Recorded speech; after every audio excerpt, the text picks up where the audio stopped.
Dun, dun, dun, dun, dun, dun, dun, dun, dun. Welcome back, haters. The boys are back with another episode of You Hate to See It, where we talk about all the things you love and hate to see. As always, I'm KP, and I'm joined by my brothers, the Magic Man, Mikey Dimes. Mikey Dines, what's up, y'all? I'm joined by Chief Hater, D Wild, aka Dr. Hate.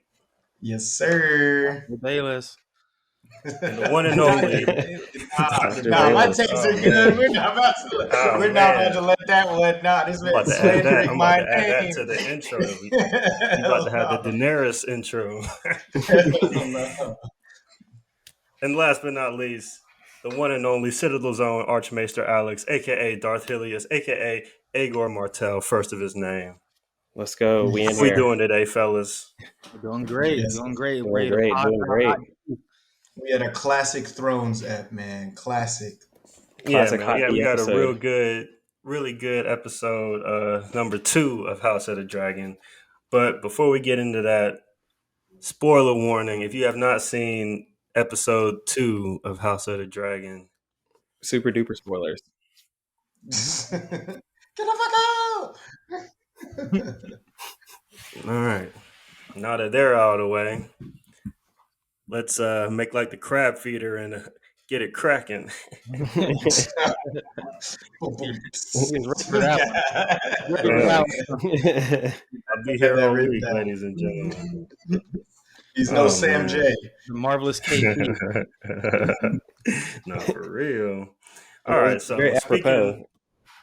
Yeah, go ahead, KP. speaking of my man, Big Crab.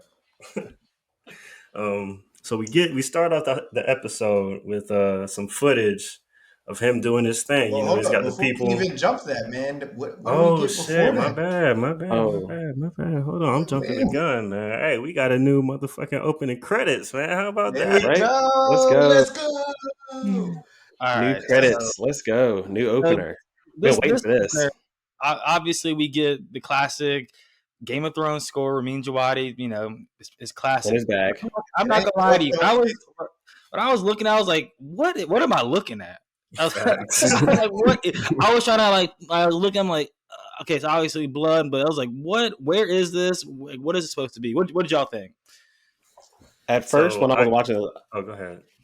Yeah, at first when I was watching this, I was like, "Oh shit, here we go." It's like, wait, it's the same thing, but I mean, it's fine because it was fire to begin with. I mean, you don't if it ain't broke, don't fix it, right? So keep it rolling, keep it rolling. Facts. But when I was watching this, I was thinking like, this clearly isn't Westeros. Where the fuck is this? And I was like, oh wait, is this? This has to be Old Valyria. Because of course you see like a bunch of like dragon symbols and everything, and well, this has to be like Old Valyria, and like this and also the production on this this like God. it's Wow. Yeah, hey, the CGI team, the designers for that, they were going. That budget must have been crazy. I've never that was amazing.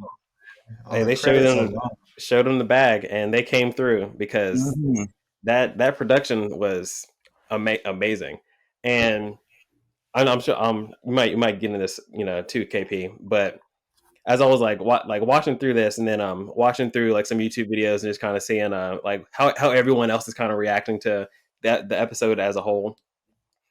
Like you can it's kind of hard to see like what's happening, but the intro is basically just a giant family tree of the Targaryens from the very first symbol that we see is the representation of the Doom of Valyria, because you see like the dragons kind of getting fucked up. You see the mountain cracked in half and like fire everywhere. So like that's like the Doom of Valyria, and it goes all the way down to like the very last one you see before you see the big like blown out version of it is a representation of the Dance of the Dragons, which is basically like the entirety of the Targaryen Civil War. Like we're only covering like a small part of it, at least in this season. Like the Dance of the Dragons is a very long and convoluted and drawn out and very gory and crazy story that we're only now just getting we're just now getting it's not even close. The tip of it, and it's but this is man crazy. Yeah, that intro, man. So I saw it. Well, it leaked on Reddit like a couple days early. I sent it to the group. I don't know if y'all watched it or not. Nope. I was But trying to Nope, stay did basically, away not. from the spoilers. Yeah, I Did was trying to not. say I saw it, but it's I an was trying to intro stay theme. away. You're gonna see it 50 more times. So You only spoil me. see it one for the first Once, time once. once for the first Right? I time, mean, yeah, exactly. you can only be confused one time. Because I don't know what the All fuck is right. going on in that shit, man. I guess, man, I don't fucking know, man. I wasn't really. I was looking at blood. That blood looks so fucking real. That blood did look fine. Like I Yeah, thought it it was the looked. fucking Nile River. Like when fucking Moses sent the fucking like God sent the plagues on the fucking Egyptians. That shit was like God Facts. That damn. shit was It was scary, fucking but running through that shit. I low And key then thought it was the Red Keep, like the secret passages of the Red Keep. Like when I kept watching, I was like, okay, maybe that's what it is. But it makes sense that it was kind of like supposed to be old Valyria. So yeah, old Valyria family tree. It was just because I think just like the angles that they took in it was like very zoomed in. You couldn't really get like a broadened out picture of it, and I think they kind of wanted it to be a bit misleading and kind of confusing Mhm. just on purpose. I think that was by intent. It wasn't as like easy to follow as the last one, but like KP said, you're gonna see it tons of times from going on. So like, we'll be able to pick up more and more episodes come. But just Well, hearing that song, knowing they didn't change anything, I think that was a good like stylistic choice. And now I hope for like all of the shows in the Thronesverse that they keep that kind of continuity. oh, they Like definitely I, did. I yeah, I feel like they need to keep that continuity because it's like for it's sure. iconic at this point. And I feel like this intro is going to be like for every episode. I think it's going to be the same because remember in Game of Thrones, like they would show like different kingdoms or different holdfast within Game of Thrones. Like, all right, we're going to be in Winterfell, so let's show that. We're going to be in King's Landing. They're going to like they showed all the castles where the episode was going to be. So Yeah. in this season, or House of the Dragon, I think it's gonna be a little bit different just because it's just showing the lineage. So, but I'd like to see in the future if it does change at all. I mean, the Yeah, it'd be lineage is cool a to bit watch it confusing evolve. in itself too, though. Oh So hell that's like yeah! cool. I wish we yeah. could get a map though. But we'll touch on later because they be talking about shit, and I'd be like, bruh, I gotta hit Google real quick, and I'd be like, where the fuck is? Because half of these houses weren't in the last show, so I'm like, where the? Facts. I only know the Mhm. main houses of like each region. So I'm like, which the fuck house was this one in which region? But we'll Yeah, I have guess, but Maester Alex, fill us in on that stuff later. facts. But yeah, I mean, I guess like we haven't been to any of these places. We just kind of hear about them. But yeah, Yeah. I guess a map would be kind of helpful because like who the fuck knows where the fucking Dornish marshes are and House Mallister and all that shit. I want to Bruh, see yeah, House and fucking then Mallister was a new one Driftmark. for me. yeah, Well, They they were were talking about um this shit. the they were Dornish in Game marshes of are like Thrones. right in between, like right at like north of like the Red Mountains in Dorne, and like in between the Reach and where Dorne is, so kind of like Mm-hmm. some flat land ish. That's like it's kind of flat, but not really. And then the Mallister is also from the Reach. See, I imagine the Dornish marshes are similar to like it's like the southern version of the Neck, like like where that is where like like the path between the north where the Riverlands and the north, that little passageway you have to go through Yeah, but it's where not like as swampy. It's not where like the that's the like Reeds the are from. twins. Where the The Reeds are twins were from. the Yeah, fraser. yeah, but it's like the southern version of that. yeah, but not like a full on swamp like the Neck is Yeah. though. But yeah, Listen to Okay, these nerds discussing geography of Hey Westeros man, right exactly. now, That's man. hey, dude, I love this. one thing about you hate to see it, you're gonna leave with more Thrones knowledge than you came with. geography is yes, sir. everything, bro. That's facts, Need man. that, That's man. Niggas facts. don't even But know their capitals, but they know where the fucking Dornish March is and shit. Like, come on. I know some capitals. I know a lot of. that's Most facts, capitals. man. It depends on the That's capital. facts. All right, so as we were gonna do, let's get into this thing. Let's talk about my man Big Crab, who we see. First things first, we see this Crap. man feeding a bunch of Westerosi sailors to some crabs, and like that shit was hella nasty, man. The crabs were getting their lick back for all the crab boils right there. Right? We've Past been and present. terrorizing crabs for years, so they had to get their lick back on that one. But So we start, seeing the trouble in the Stepstones, and then we go right into a small council meeting. Corliss is like, "Yo, what the fuck is up, man? Hey, the crab feeder fucking my niggas up in the Stepstones, man. Like, let's run it." And then, he gets kind Let's of get slow played active. a little bit. So, what do we think about that first small council scene, including Rhaenyra's interjection? Like, she's like, "Yo, we got dragon. Let's fuck these niggas up." First of all, Rhaenyra, that interjection, I knew it was coming because, like I That's said, classic. when I heard that, I was like, there's Danny. There she is. Yeah, there she is. There she is. There she Hey, is. man. Because, first of all, Viserys is being a bitch. Like, show your strength. You got however many dragons. Rhaenyra is a dragon rider. Like, I mean, you got to do something. And this is again, the first of many slights to Corlys in this episode. But I thought it was a good way to kind of show, again, like I said in the first episode, I don't know. I need to see more from her before I crown her. But when I saw the setup of this, I was like, oh, she's definitely gonna say something. I'm glad she did. I think it's just Corliss that nigga is about that action. Like, nigga is ready to get active. He was like, oh, we're doing this. Like, bruh, let's go rally the troops. Like, this nigga pulled up on me. So let's do it. He went back. He was like, we're getting the Navy. We're going to pull up. We're going to fuck these niggas up. Like, they took out one of my ships. Y'all said last time, like, we shouldn't be worried about pirates. I told you, bitch asses. Let's go. I was like, let's go.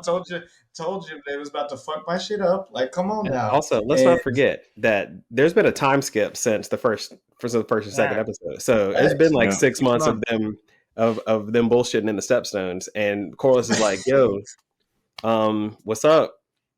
So He probably been bitching for 6 months. He was like, bro, I've been letting y'all niggas know that these niggas been scheming, and now them niggas took down one of my ships. What the fuck you gonna do? Otto's bitch ass will repay you and get a family's nigga. Fuck you. Fuck that shit. I don't Nobody listen to the black man. Bro, facts. Nobody want to listen to the black man. Yeah, man. It's fucked up, man. But so, I have a question though. So, this crab feeder dude, this Mirish Prince, does he have grayscale? Yes. He looks hella crusty. Yes, it was confirmed in the behind the if you watch the house that was built, like where they talk about how they made the episode and stuff, they give you some tidbits onto that. That nigga is a nasty nigga that has grayscale. Yeah, that dude is looking. He's got like a deformed Sons of the Harpy mask, like that he's recovered from random shipwrecks and piecemealed together. Like, his armor and everything that goes into that is actually really cool. But they make one nasty looking villain with that, and the hammer that he uses. It's like one end blade, one end like spiked hammer. It's pretty fly. Like, he's got a cool kind of villain setup. Yeah, which is crazy because this dude apparently confirmed to have grayscale, so he's had it for at least more than 6 months because he clearly got this before he got to the Stepstone. So he's had grayscale for at least a year. I would have thought that maybe it would have already turned him into a zombie by this point, and it hasn't. So if either grayscale works on a much slower time frame than what we originally thought, or this dude is built different and might actually be a problem. Yeah, he's different, man. I fuck with Crab Feeder because we don't hear him say nothing. We just see him committing acts of terror, which is all right, man. This nigga's scary as fuck. Man. He got grayscale, fucking nailing niggas to crosses and letting crabs eat them. I want no smoke with this guy. But I'm not gonna lie. This guy, he does seem scary, but I don't know if he's formidable, man. I don't know, man. Just because of what I know. I mean, they got dragons. I just burn their fleet. That's all. That's all we can do is burn the fleet. Unless they got accuracy like the Lannisters when they shot down Rhaegal. They about to be like Euron, bro. Maybe they got Euron. The thing is, they got dragons, and they had the greatest manner Game of Thrones ever seen with Corlys and his fleet. I think they straight. I mean, they should be straight. According to the preview for the next episode, they was throwing hands at least for a little bit. So I mean, I don't know. Right, don't worry. I mean, like, yeah, I think they're doing another. I mean, we're jumping ahead, but I think they're gonna probably do a time jump, and that niggas is losing because like that niggas did not look to be like he seemed to be a little like sieges take long, right? Remember when Jamie was trying to siege to get the blackfish out of the Riverlands? Like sieges take a long amount of time. That nigga Jamie said like, "Hey, I'm not trying to wait that long. I'm gonna launch Edmure Tully's baby into the fucking moat if you don't open up this fucking shit." Like sieges take a long amount of time to actually kick people off of an island, So I think it's, and while like yes, they could probably win, it's not as easy or as like clear cut right. as I don't think it's gonna be as easy as I think it's gonna be, but it's not easy. I don't know, right now, like because we're seeing the Targaryens at the height of their power right now, with all their dragons, the greatest mariner the world has ever seen. I mean, it should be a gentleman's sweep, really. That's what I'm thinking. All right, you say that, but the Targaryens and the greatest mariner the world has ever seen are at odds currently. You know what I'm saying? So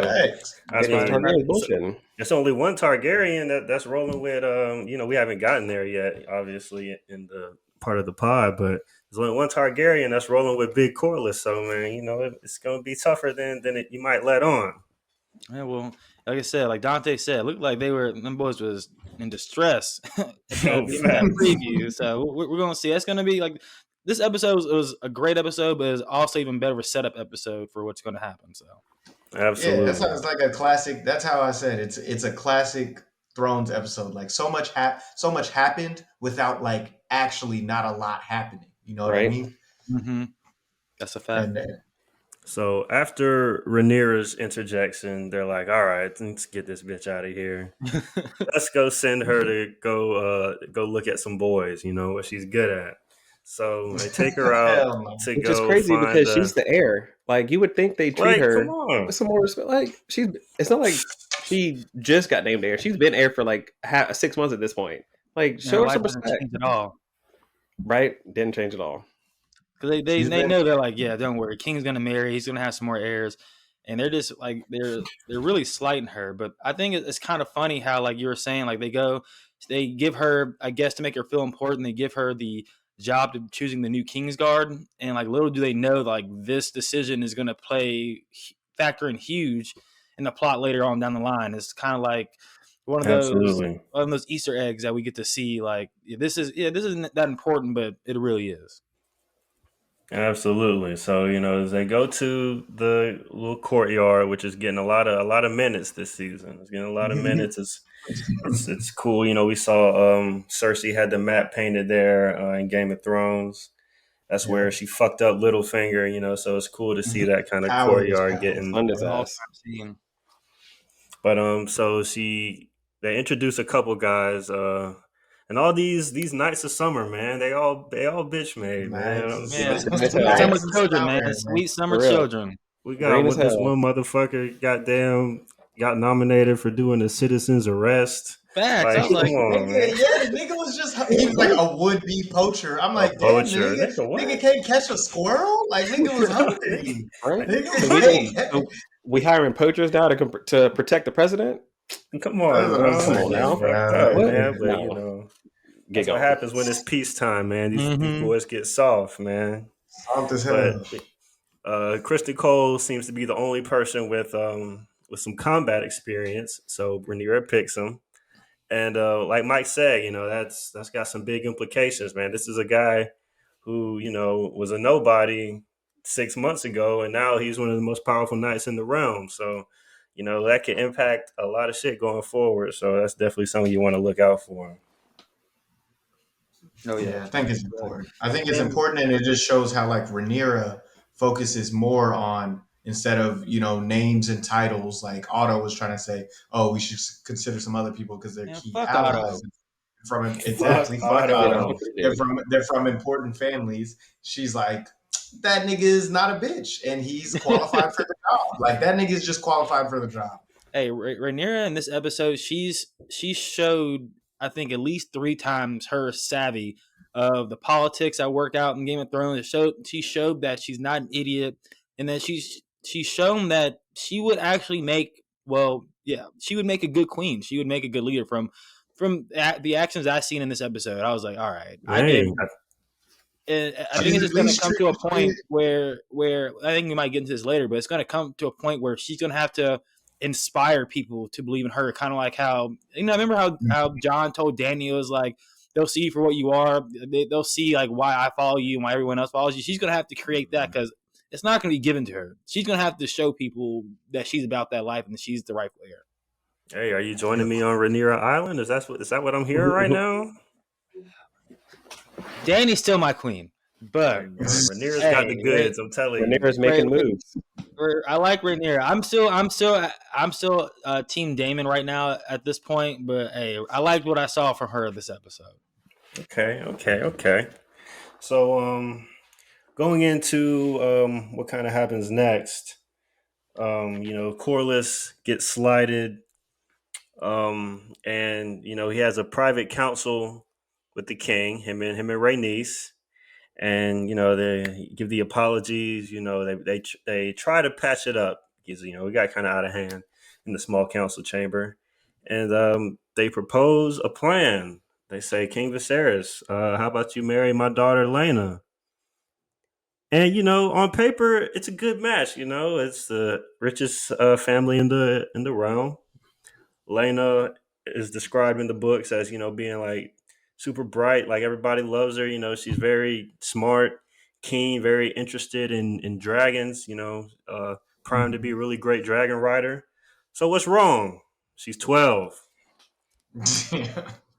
What do we think about this potential match? Let's get into it because this was really the kind of big thing from the episode that people were like, "Huh? Like what's going on?" So what do we think about the match? I'll say this: on paper and everything, it's literally the perfect match. It's the only two houses from Old Valyria. It's the richest house in the realm, and like who is the guy on the small council? Lionel Strong. Yeah, and like Lord Strong said, it shows and signifies to the realm that the house is strong. Now, when I saw Laena, I was like, "Yo, this girl's 6." I was like, all right. I don't like. I'm thinking, all right, Viserys. Like, I get it. Like that's pretty tough because Viserys is like at least 45, right? Like, in the book, he's 30. Okay, well, shit, nigga look 40. Nigga, God, they age like dirt. Fucking King's Landing. God damn, he 30? Hell no, nigga, we pushing 30. God damn. I'm past 30. What you mean? with that being said, though, his choice still doesn't make sense because, I mean, even though Laena's 12, the girl he chooses is only 3 years older. I mean, yeah, the gap from 12 to 15 isn't monumental. I mean, I guess in terms of like puberty, I guess it is because like it's still wrong no matter what. But it's still. I mean, yeah, the odds were. But I'm saying, Laena made sense. She's got like I said, she literally checks every box that you want in like if you were doing like a political matchmaking process. Dad's rich. Like family, and it even sticks with the fucking weird Targaryen shit of marrying. That's what cousin. I'm saying. She's like literally the daughter of his cousin. Like his wife, his favorite cousin, and his wife was also his cousin. Like if you want to strengthen the Targaryen line and strengthen like what you got going the bloodline, that would be perfect. That legit checks all the boxes you need to further your purity of your line. So like, why would you not? Yeah, you should have picked the It's tough. Let's just go ahead and jump right into the whole Viserys Bachelor thing, man, because he's faced with a tough choice. He just lost his wife and his son 6 months ago, and now everybody's like, hey man, what you gonna get back out there or not? Like can my nigga grieve? You know what I'm saying? I mean, Viserys a dork, but he deserves his room to grieve like everybody else. Facts. Man. I mean, I just don't think anybody else actually grieves. They were like, "Nigga, you loved your wife." Like, nobody else look at this guy. Look at this guy. He likes his girl. Boo hoo. Like, come on, nigga, move on. Get some new pussy. Like, that's literally what you're hearing in the street.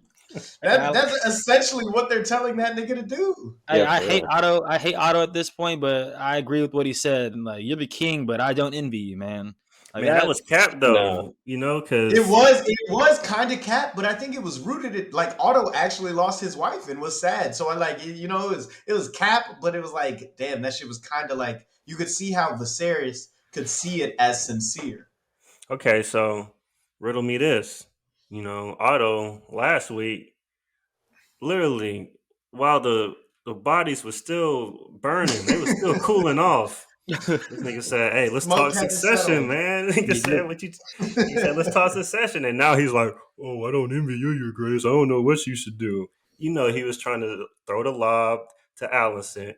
Because right after that, he says, "Hey, you gonna go see the king tonight? Viserys gonna stay here. I'm going to Dragonstone. I'm going. Viserys gonna stay here. You get in there, do what you do, and he gonna marry you." I think what he said, I think he was being sincere when he said he doesn't envy him. But with that being said, I don't think he still knows how to play the game. He knows how to exploit a weakness. But at the same time, I still believe he truly meant like I wouldn't want to be in your shoes and have to make this decision. Niggas falling for the old 1-2 from Otto, man. Not the rope-a-dope. The rope-a-dope, man. I mean, it's like he was, he was trying to hedge his bets and everything. But what kind of dawned on me is like just how kind of gross or how kind of distraught Alicent was in that scene. Yeah. When her dad's going off, like she seemed to be really bothered by the fact, and she's like all like really pressured by all the weight from like that her father was putting on her. In that scene, she seemed really uncomfortable. She's like, "I'll go if you want me to," like, but very begrudgingly. Like just you can tell, like she is riddled with anxiety, just because of not only just because she's a 15-year-old girl who's been told by her father to go bed the king, but I mean just in general, like she is a young girl going to a person in power, and we know historically, ask Fox News just how badly a young impressionable girl being in front of a man, a powerful man, and how badly that can go. And she is absolutely like riddled with anxiety to the point where she's literally like almost peeling the skin off of her fingers, mutilating. And like you would think that a highborn girl like who's like in the court, like a lady in waiting, like who she always like she's gonna have her stuff like tip top ready to go, and like she's like to the point where she's peeling the skin off her fingers. There's probably she's probably got like a bald spot, or she would probably develop a bald spot just from like pulling her hair, just from all the anxiety that she's looking like Ashley from fucking The Boys. And like that's why her dad like Otto has like either he doesn't care about how she's feeling or is completely oblivious to it. Either way, he knows. Either way. I mean, he asked. It is. He asked. He said, "Hey, you're the most comely girl. Like comely, like I was like, yeah, we gotta get a new adjective. I feel like we gotta get new adjective." I feel like he only said that just like to kind of like make conversation, because immediately after he said that, he was like, "So you're going to the king, right?" Like he was just trying to like get to the point of like, you're destroying yourself, quote unquote. And like you're such a comely girl. Are you going to see the king now? Well, that's to me 2 episodes in, when we're talking about is Alicent, like we talked about in the first episode, is Alicent a villain or not? Just based off of what I've seen the first 2 episodes, like she doesn't want to. It seems like she doesn't want to be in the position that she's in. She's only doing what she's told, and from what we know or what we believe is going to happen later on down the line, I think it's just kind of a reaction to the situation that she was put in. It's really not like from what I've gathered from her the first 2 episodes. Now things can change. I don't see her as someone looking to grab power. I don't look at her looking to, surround herself by powerful people. She just kind of, I feel like, stuck in the system, and she's just playing the role that is given to her. How does the meme go? Oh, you're a victim. Like that's what I think when I see like how Allison is being like manipulated and being used as a chess piece by her father Otto, just like how Tywin would use his children in the original throne. So there's so many parallels to that. Let me ask this: did Allison owe it to Rhaenyra to tell her like, "Yo, I've been talking to your dad on the late night"? I mean, they best friends, right? She did not owe that to her to tell her. I don't think so. I think he probably like I feel like this is where we're lacking on the podcast. We need a female like voice or opinion to interject here to give us more of like a diatribe the king asked her not to say anything. I mean, that's clear treason. And then what's going to happen? You fucking somebody's mom. You telling your boy like you going on dates with somebody. That is completely different. How is it? I just flipped it. Then how is it different? Because your mom's not making you do it. You going on dates?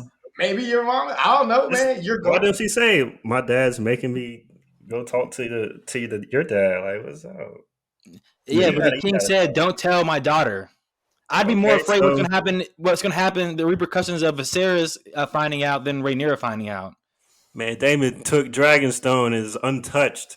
What is going to happen? To Alice? That ain't going to do his shit. There you go. Stepstones are on fire for 6 months. That's tough. That's tough. I don't know. Personally, I don't think she owed it to her. I see how she could, but I mean, that's just a tough situation to be in because she didn't even want to be in the situation. She's just trying to make sure she don't anger any of these strong male figures in her life. Like, it's a shitty situation to be in for her, no matter what. Definitely. But the betrayal in her eyes, though, in that scene when he's announcing his decision, like he fucking LeBron announcing he going to Miami. When that nigga announces the decision, he like hesitates and like looks over at Allison, and they perfectly cut the camera, and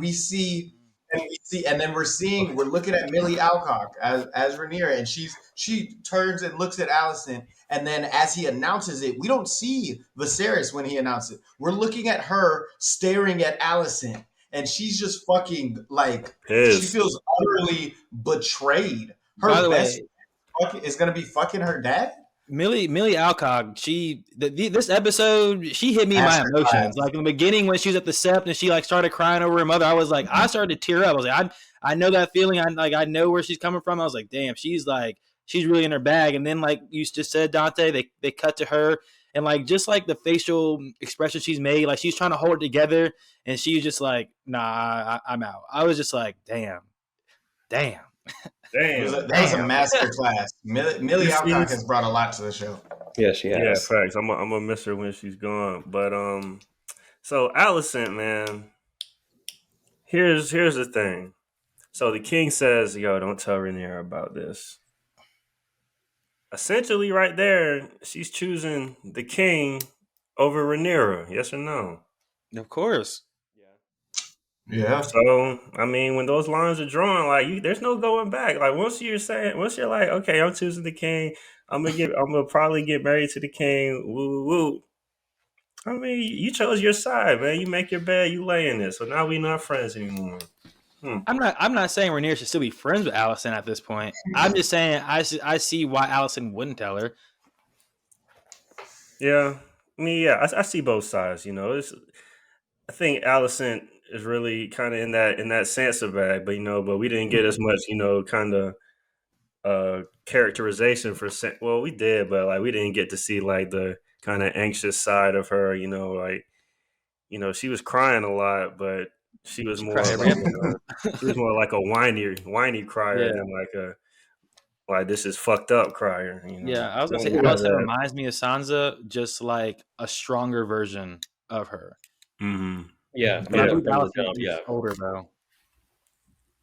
and that I might Is be. believe, she? Yeah, a little older. yeah. Yeah. So, but yeah, Allison is stuck between a rock and a hard place. I mean, either way, I mean, she's not going to win either. She's going to win either way, but she's not going to win either way just because she tells Rhaenyra the king is pissed off, and then I guess she doesn't get married, or they still get married, or he doesn't tell Rhaenyra. Rhaenyra's still heartbroken. They still get married. I mean, like to a certain point, it's like now you're betraying your husband at this point before you're even married.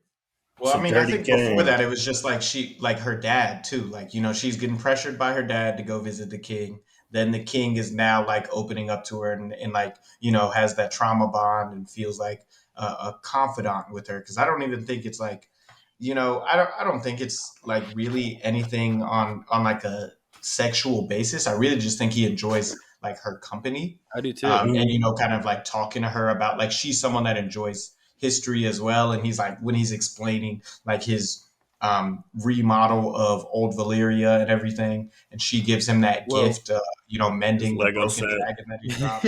His Lego set. Dante, I'm actually glad you said that, because didn't we learn in Game of Thrones, or we've heard this before, that good kings should focus on their duty, not what they want to do. Like if he was really focused on his duty, he would have married and wed Lena. But instead, he chose his feeling. He chose what he wanted to do, and chose Allison. And now shit's gonna go to shit. Literally bad choice. Literally everyone said choose the other person. Like literally, even Otto's maester. That nigga Otto is the lord of Old Town, and the maester that is of. He was like, yeah, but I don't want to upset my daughter. He said, what the fuck does that matter? Fuck her. Like he was literally like, yeah, but I don't want to and then he picked something that upsets his daughter even more. Anyway, So he actually didn't yeah. give a fuck about his daughter. That nigga just wanted what he wanted. Hey, in the coming weeks, it's just going to be even more and more apparent that Viserys fumbled the bag, and it's gonna be crazy. It's gonna be dreadful. That decision is the start of. I mean, I guess not the start, because the downfall has already started. Nigga, and we should probably like touch on kind of the start of like some of the other stuff that's happened with allowing Daemon to seize Dragonstone. Right, he's so allowed Daemon, a lot of chinks in his armor. Yeah, so Daemon's been holed up squatting in Dragonstone for the past 6 months with Mysaria because he just refuses to go home, and he hates the Vale. He literally does. And so he's got all his City Watch guys out in Dragonstone living it up. It's like, hey, my brother's not home. Let's fucking go. And so he decides to steal a dragon egg from the dragon pit. Well, first he fabricates a story that Mysaria is pregnant and they're getting married. So he goes to King's Landing, steals an egg from the dragon pit just to get his brother's attention, man. So you know what time it is, fellas. It's Dame time. How are we feeling about our rogue prince, man? I was kind of baffled. Like, this nigga really told she's not pregnant and y'all weren't planning to get married? Like, nigga said one day, maybe. Yeah, I was just not knowing. She said, "Nigga, I got my tubes tied." Like she was like, "Ain't shit happening." My whole thing is why even lie about it? Just take the egg. Just take just take it, and then bail. He didn't even want take the it. egg, because I wanted to. He didn't want the egg. No, he just wanted his brother's attention, man. He threw that shit back like he's trumping after the fucking hurricane in Puerto Rico, shooting the fucking Donald Trump shooting me. That was comedy. I'm not gonna lie. That was pretty funny. I think the reason he gave it back though, because he was put with a choice, because he knows that. Because I think he loves Rhaenyra. He literally loves his niece. He's like, when she said, "What are you gonna do? Kill me and become the heir?" Like that. I'm the only thing that's standing in your way. And he like you could tell he muddled it over as like, I can't kill you. This is here, take it. This ain't worth it. He thought, I got to come up with another plan that doesn't involve me I don't know what it's called. What's the kind of side when you kill your niece? But that I can't kill my family member like that. Wait, so what do you think he wants then?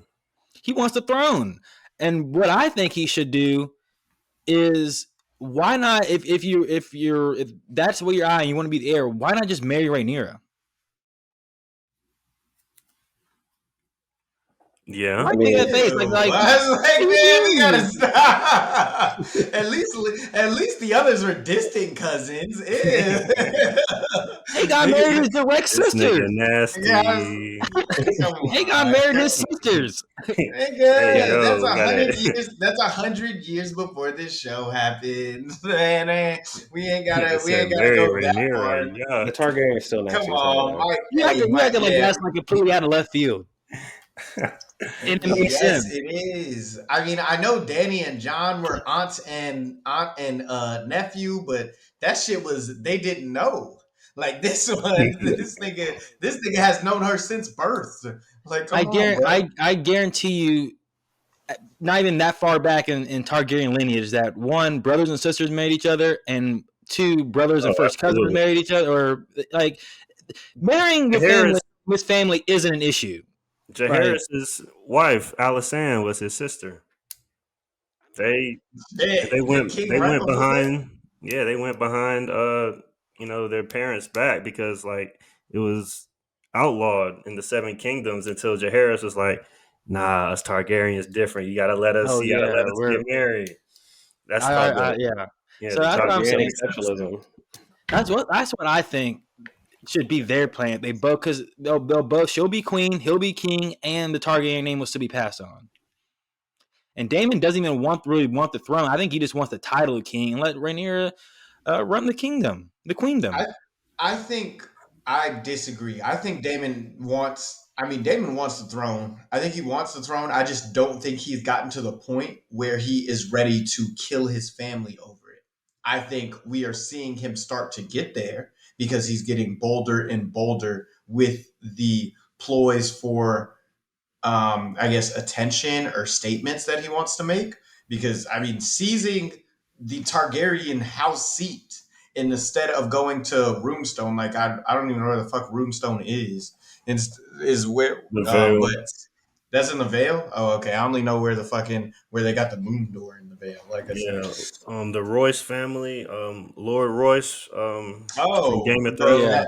That's his house seat. Mm-hmm. Okay. Well, yeah. See, nigga really hates being up in the mountains, and can't blame him. Mountains kind of ass. No. So nigga said he chooses beach. Like nigga choose staying on the beach. But like seizing that kind of the ancestral seat of the Targaryens is a pretty bold claim. In addition to stealing basically nuclear launch codes. Yeah, not even the launch codes. Actual shit. So actually, I have a take on Daemon. So I fuck with Dame. It's Dame time. I fuck with him. Yes, sir. This dude's doing crazy shit. But here's the thing, though.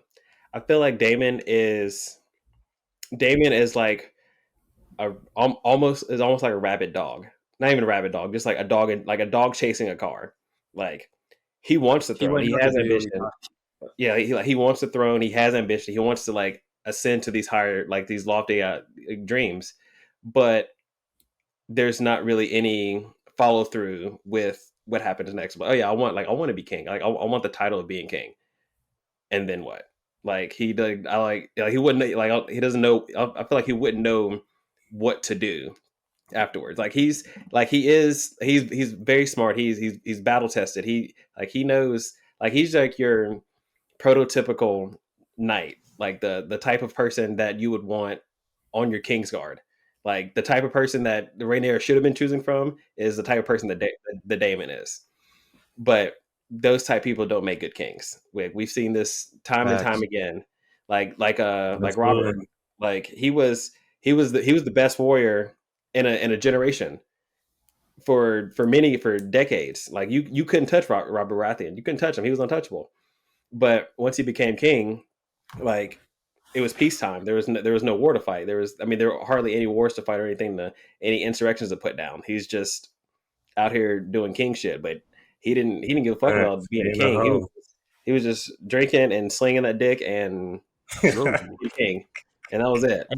I agree. I think if like Damon is kind of like a rabid dog in the sense that whenever he catches what he's chasing after, he wouldn't know what to do with it, which why I think kind of helps my agenda of him and Rhaenyra actually would be a good wedding match. Again, he gets the title, she gets to run the kingdom. Their heirs will ascend the throne. That's essentially what they both want. It'd be a win-win for both. They're both dragon riders. Who would challenge their reign with both of them at the helm? You heard it here first. Mikey Dimes. That shit's still gross, bro. Uncle Dan and Rhaenyra. Okay, Doctor, you're saying that's gross, but the whole Targaryen line's gross. I'm just saying, like, I think Damon that's gross. But Aegon marrying his sisters isn't.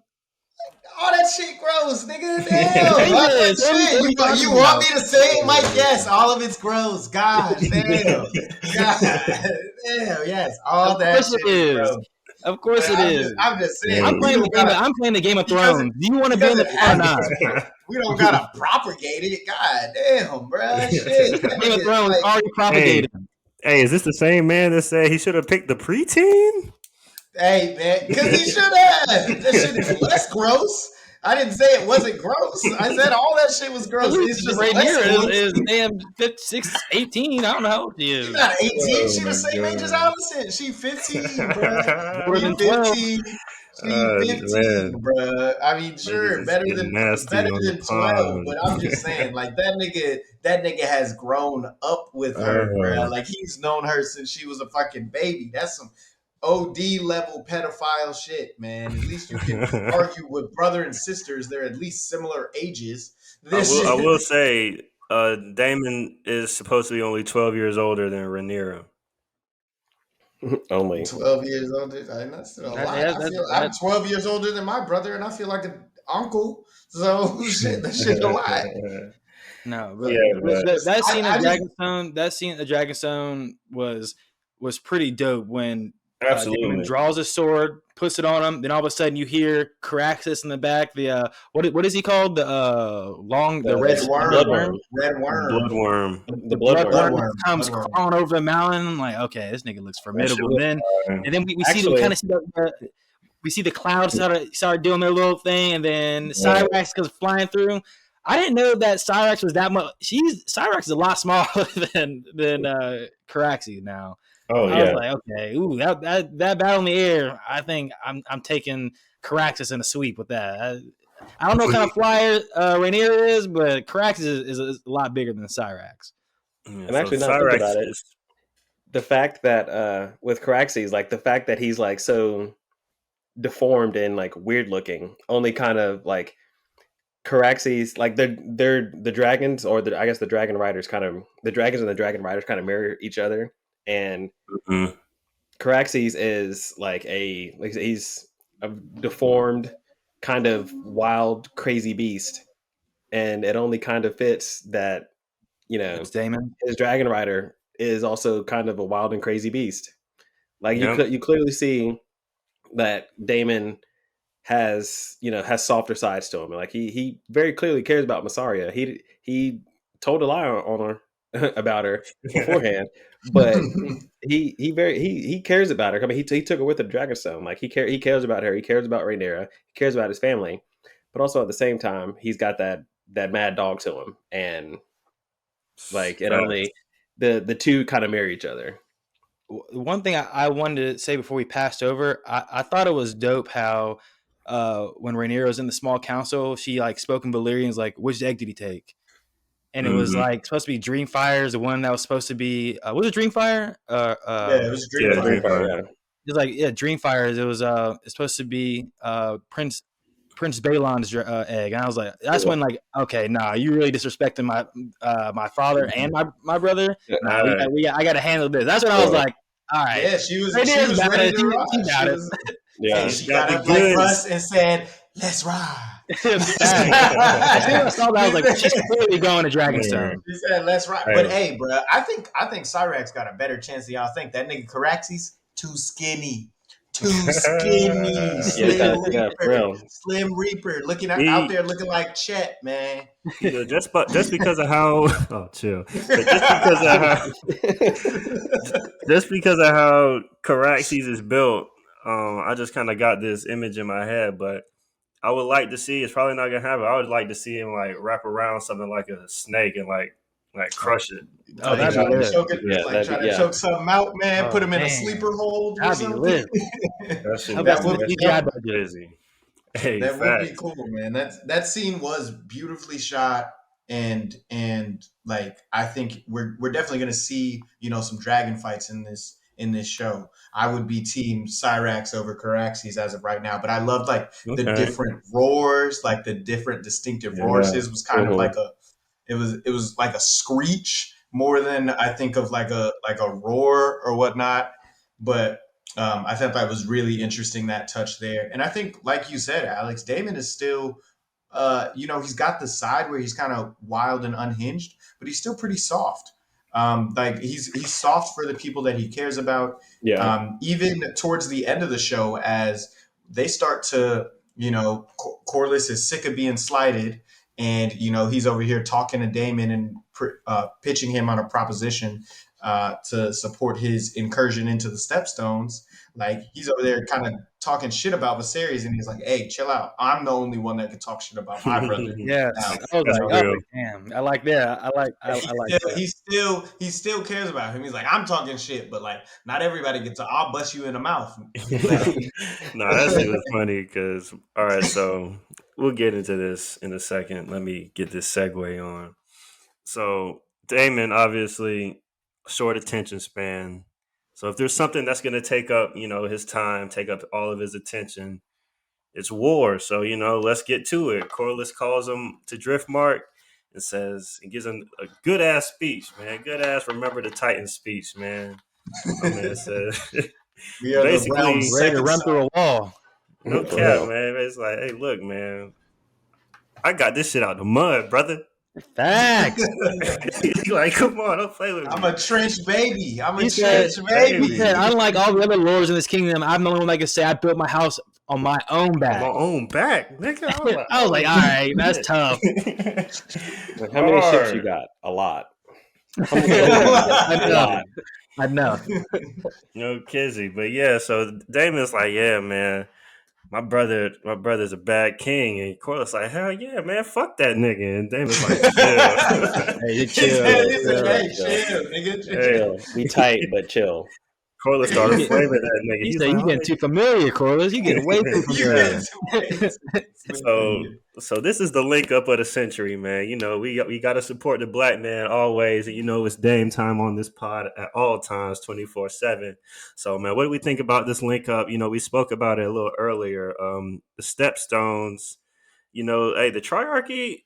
I'll say this in the book: the Triarchy greatly outnumbers the Valerian and Daemon forces. How many dragons they got? As of right now, Caraxes. Oh, I meant the Triarchy. Oh, yeah, 0. So we'll see. Yeah, so I think, Alex, if you could, or Mike, one of y'all, if y'all could touch on like a little bit on just like who the Triarchy is and the Stepstones. I had to like Google. I was like, what the fuck is the Stepstones? Because we never even heard about them in the show. And I was like, it's like, so, what? Like, can y'all touch on that shit? The Stepstones. I don't know if this is a little bit of a lore history. So back when the Children of the Forest and the giants were running around, Children of the Forest, this is like when the first man came over. That used to be a land bridge that connected Westeros to Essos. And in order for the first man to stop coming over through that path, the children of the forest used their blood magic, used their old magic, and flooded the whole thing. The only thing that remained were the Stepstones. So it's like legit, like I guess an archipelago of small islands that are lasted from the flood. Now, Alex, you could probably touch more on the Triarchy than I could, but yeah, that's just a little lore for actually how the Stepstones were created and that it actually used to be a land bridge. Yeah, like what was I about to say? You're saying how like like that was the this was pre Age of Heroes when all this was going down. I was gonna say right around Age of Heroes, probably. Yeah, because this was still when there was like still enough giants and I almost called them green folk. Children of the Forest. Children of the Forest. There's still like enough of them running around to the point where they could actually do the whole like Hammer of Waters thing and like literally smash that entire landmass and to like make it into like a bunch of like a chain of mountains, not mountains, a chain of islands down there. But the Triarchy is like they're basically like, okay, so way back in the day, pre Doom of Valyria, you had, of course, the Valyrian Freehold, which had all of the Valyrian power and everything, but that wasn't where all of the power was located. There were, of course, there were other cities in Essos that were a part of the Valyrian Freehold. You got Volantis, you got Pentos, you got Norvos. There's Mir. Is Bravos part of it? Bravos is one of them. Bravos is one of them. Tyrosh, and then there's another one that I'm forgetting. Cohor. Lys. I don't. Yeah, and Lys. Yeah, and so those are all like free cities, quote unquote free cities, but they're a part of Valyria. And after the Doom of Valyria and Valyria fell, all those they became like their own city and whatnot. And so the Triarchy basically, they become like their own like independent city states with their own culture, their own like way of selecting their own leaders and things like that. Yeah, and the Triarchy basically they come from Volantis, but it's like it's not the ruling heads of Volantis, but it's like it's a different, it's like almost like a mercenary group of it's like the militia of Volantis. Yeah, but they themselves aren't the ones who are doing the fighting. It's not like they're the Second Sons or like the or the what was the other one? Gold Cloaks. Yeah, it's not like they weren't like actual like fighters and whatnot. They kind of like sent people out doing like emissaries out to kind of do their own, not their own thing, but like kind of like to do their bidding. And this dude, there's a crab feeder dude. I cannot remember his name, but Kragus Drahar. There we go. He's from Mir, with one of the free cities, and so he's kind of like co-opted that name from like they're like he kind of like he is a part of the Triarchy, but not like he kind of co-opted that name, but at the same time like has got a bunch of forces behind him. Like you said, KP, like in the books, like their numbers far outmatch what the Valerians and the Dragon Riders have right now. Just from name and his feats alone. I mean, it's not like he's just out here just stealing someone's name, swagger jacking somebody. Like he actually is out here nailing niggas to posts and shit and letting crabs eat them. So he's got the name in both. Like the name in both title and also by his actions, and that's why. Yeah, so essentially the Stepstones is like an unclaimed land between like the strait between Essos and it's like essentially like kind of like Cuba off the coast of Florida. So if people are occupying that and doing shit, it's like United States are gonna turn eye to it, or you think we would? Yeah, when I looked at it on the map, it's like, okay, so if Corlys is, he gets all his money from trade, then obviously he's trading goods from Essos to Westeros and back and forth. And so as he's trying to pass through, between the two countries, like the Stepstones is a strategic position, like you said, that's going to fuck up my ports and my trade routes if these niggas are like killing my ships and killing my, destroying my ships and killing my sailors. I was just curious kind of if this was similar to like the cities in Slaver's Bay that we saw back in Essos, or if these were like totally different new entities. I would almost say this is unclaimed land at this point. Yeah, so like remember when the Slaver's Bay masters all kind of like linked up? Yeah. To fuck with Danny. All right, so this is like that because like Triarchy is an alliance between Mir, Lys, and Tyrosh, and they're putting all their money behind Crab Feeder to like take over the Stepstones. And like Corliss says, they've got their eye on like they got bigger fish to fry because they realize Viserys is weak. A girl is the heir to the throne, and there's no real, future in sight for the king's bloodline. So they've been trying to cook some shit up. They're ready to try to embargo Westeros, which is why Corlys is like, yo, like these niggas live kind of close to me, and like they take the food out my mouth. So like, let's get to work. It's not bothering everybody else right now, but you know how they were doing, like how Robert in the beginning of Game of Thrones was like, yo, let's kill fucking baby Daenerys. Like, let's get her out the paint. That's what Corliss is on. He said that quote about the storm. Don't wait for it to come. You got to either go to it or go around it. So, but never wait on it. Yeah, never wait on that shit. And the Stepstones is strategically like bordering Dorne too. And like you said, Dorne is still not a part of Westeros. Like it's technically the 6 kingdoms right now, right? Yeah, technically, like they do not have Dorne in the fold. It's more so some kind of armistice and then periodic raids and whatnot. But they're still kind of a free kingdom in Westeros. Facts, yeah. Dorne held out, man. Unbowed, unbent, unbroken. You feel me? The desert, man. So next week, man, we're looking at a banger. I think, man. I think we're gonna get the first part of the struggle in the Stepstones. Allison is gonna be queen next episode, man. That's fucking this nuts. time skip's kind of crazy. It's gonna be crazy. I dig it. One thing I want to ask you guys, because in the original Game of Thrones, they gave us so many incredible battle scenes, Blackwater, Watchers on the Wall, Battle of the Bastards. They gave us some quality battle scenes without Dragonfire and without dragons.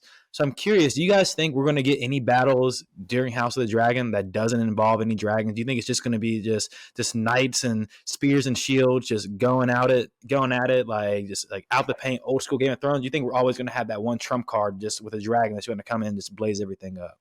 Hey, it ain't called House of the Foot Soldiers. I'll tell you that much. Yeah, facts. Like I don't think we're getting another Battle of the Bastards. Like we're not as amazing as that was.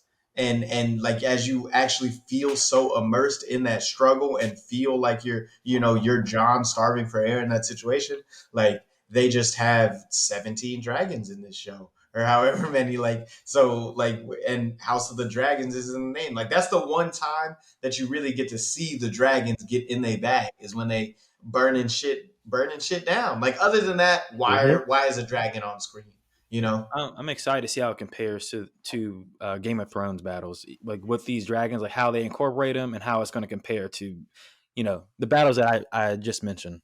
I'm giving Loot Train vibes. That's at least what the preview seemed like. It seems like that shit's just like a trump card. I love the Loot Train episode. Loot Train was great. It's like a trump card. Like, hey, whichever side has the dragons is gonna end up likely, winning that altercation, and it's just a mass destruction on their part. Yeah, but another thing about the Loot Train, she also had Dothraki. Like mounted Dothraki, and they was gonna fuck them up anyway. In the open field, you really didn't need. Then you sprinkle. You only had one. You only brought one dragon. You sprinkle a little Drogon on top of the Dothraki, and man, that's a cookout right there. That's an easy job. Barbecue chicken, man. Yeah, that's Dothraki on an open field. Game set match. Robert warned us. Yeah. All right, so like we always do at this time. I need an MVP of the episode, and I need a prediction for the next one. So somebody kick us off. I guess I'll do the kicking. MVP of the episode, obviously, I'm going to have to give it to Rhaenyra.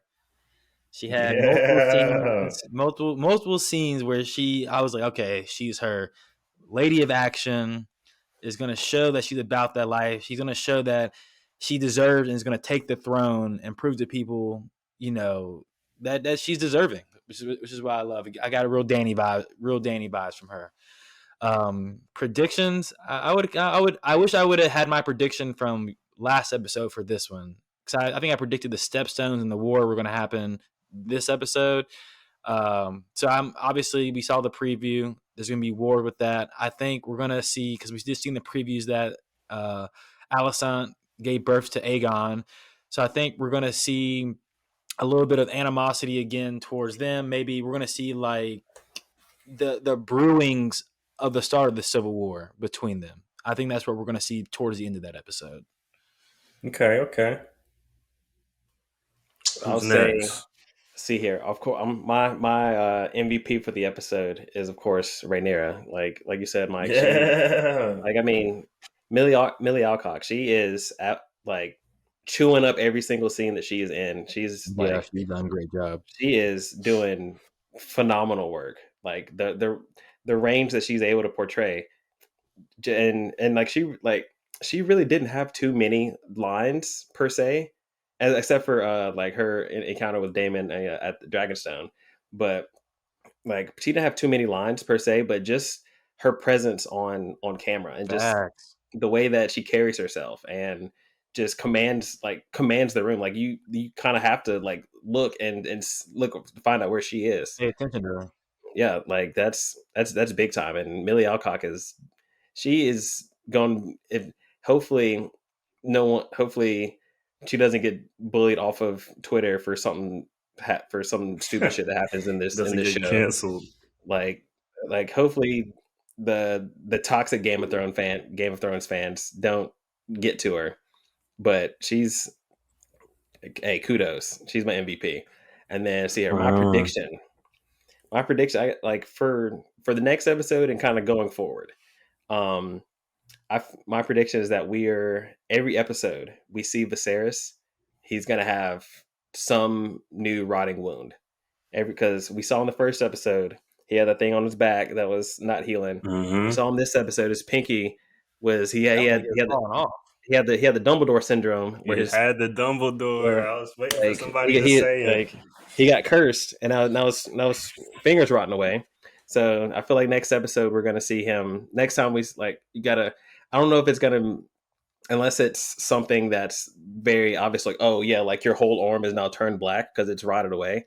Like it'll be smaller things where you have to kind of pay attention to how he how he's moving around and just kind of how he looks, because you're gonna notice more and more injuries on this dude until however he gets done in, he's gonna have a lot of scars from this throne.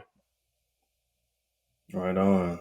All right, Dante, JP, what you go, got? man. I'm saving mine for last. Jeez, I got a hot take, man. Jeez, all right, that's why we here, man. That's why we do it. But okay, my MVP of the episode, man. You know, on Rhaenyra Hive, man. You know, she really showed why she's a 5-star prospect, man. She's very before her time, man. You know, she's really like she's before her time. She was Dany before Dany. You know, I think a lot of people are gonna fall in love with her character. You know, as the story progresses. My prediction is, I think we're going to have like a little 2-year time jump, and we are going to see Lena and Laenor Velaryon get involved in the conflict, whether it be on Dragonback or on foot. You know, we're gonna see Lena claim her dragon, which wait, Lena's a dragon rider? Right, you didn't know that? Yeah. They hinted, they damn near told you it in the show. Shit, who did she ask about? Who Vhagar. did they hear singing off Spice Town, man? Oh yeah, hashtag where's Vhagar? They set it up. Where's Vhagar, man? They really set it up there. So Lena's gonna claim her mount, and which is the biggest dragon since Balerion. We're gonna see the hoary old bitch in action, man, as George says. So that's my prediction. We're gonna see the Velaryon kids get into the action on Dragonback. Let's go. Love to see it. Need to see our black folks get active, man. I'm always on Team Velaryon, man. That's my team. But look, man, I understand why y'all put Rhaenyra up there, but she didn't have a perfect ep, you know? No. When she was talking with Rhaenys, she said, hey, she tried to dunk on her and be like, oh, they rejected you. And she was like, look, let me tell you something, little girl, man. They would fight this shit down before they let you. Like, did you be sure to remind them that as you're pouring them drinks, bitch? Like, Yeah, she really clapped back and said, "Bitch, you are a cup bearer. Like, you don't have no damn." Yeah, I was like, "You don't have no. You pour drinks. Like, you really don't have no real power." Like, so she got a slight there, and we ended the episode with her best friend being her new mom. Come on, like she had to storm out the room having a temper tantrum. Like, come on, like I could see how that, like, she had some good moments throughout the middle, but she kind of got dunked on in some other parts. She got sent out the room in the small council. Rainey's reminded her that you are just the cupbearer, and that shit is just for show, bro. Like, this is not really about to happen. Like, we've been here, done that. Like, this shit is not gonna happen. Hey, you know what's funny about Rainey saying that though? Because that means Corliss was just going home pissed off. Like, man, these motherfuckers out here got me pissed off, man. Like,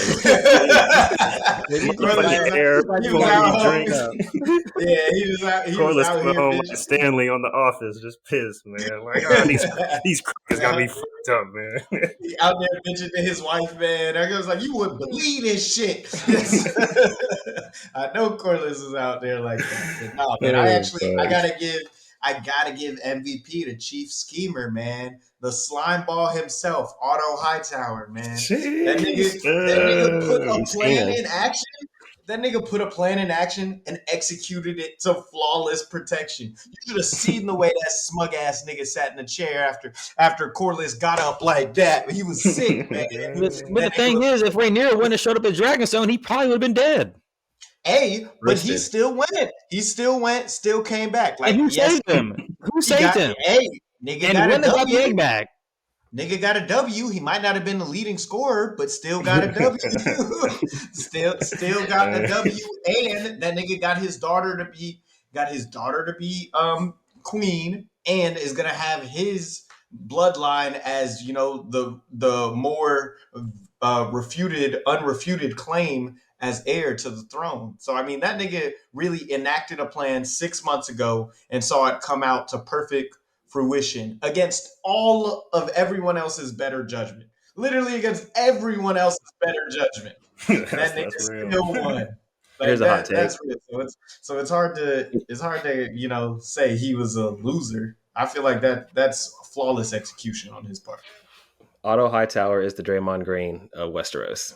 Mr. Triple Single himself. It's better than calling Corliss that, man. I was like, I'll take that over Corliss, man. It don't show up on the stat sheet, but he contributes to winning ball. Don't show up on the stat sheet. Hey, and I'm still on for my hot take prediction of Viserys dead episode 3. It might not come true, but I'm gonna still hold on tight. That finger looked nasty, bruh.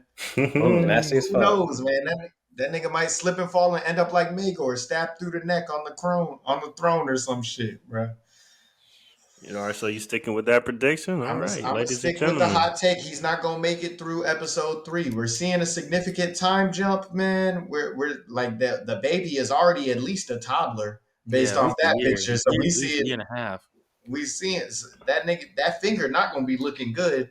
Like you said, shit might worked all the way up through his arm. Hey, maybe the maggots worked, man. Come on. Or maybe the maggots worked. That nigga's whole shit was bandaged up. The maggots did not work. That's time to cut that finger off.